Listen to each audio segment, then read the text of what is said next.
Most of people who are watching this channel know about Airbus A320, the original jet that changed the world.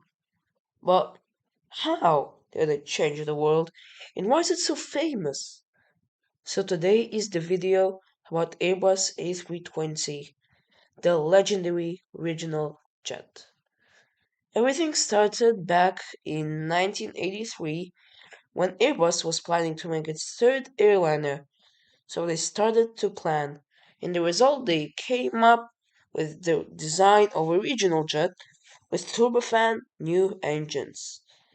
The engines they bought were two IAE V2500 engines.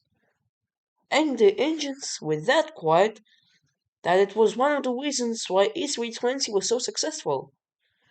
Airbus also made very comfortable cabin, so everybody accepted the A320.